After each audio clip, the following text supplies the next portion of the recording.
Hi, I'm Smári and this is my video about discoveries in chess.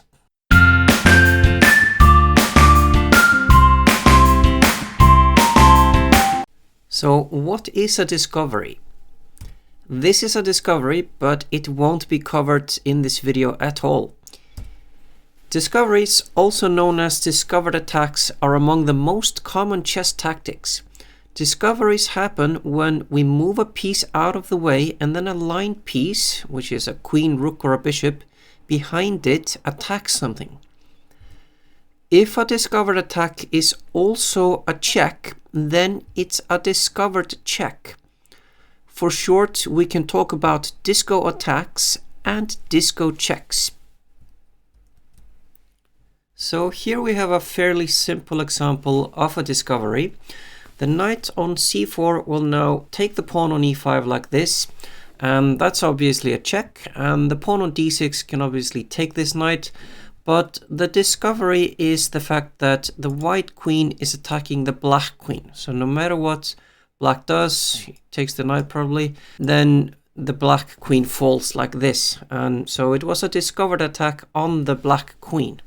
Another simple example, it's black to move. He plays the move knight c4 disco check. So the king has to move somewhere and then black can just take that rook on a5.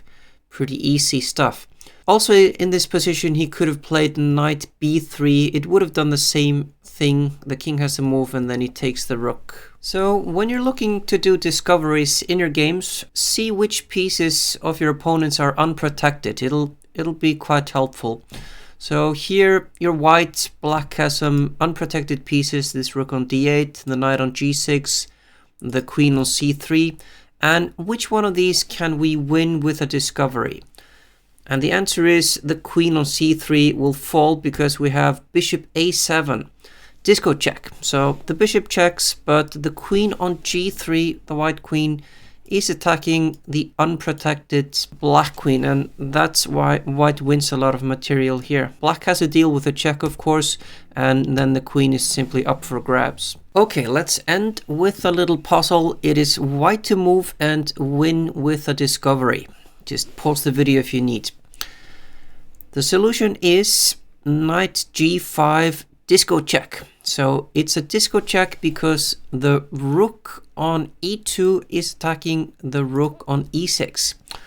So black has nothing better than to take this knight, and then we take the rook on e6. Even though the pawn on f7 can take on e6, it doesn't help because that pawn was pinned and the queen can take the rook on f8 and white is easily winning. I hope you've enjoyed watching this Indeedio chess video. To get notified of all future videos, be sure to subscribe and click the notification bell, and I'll see you in the next one.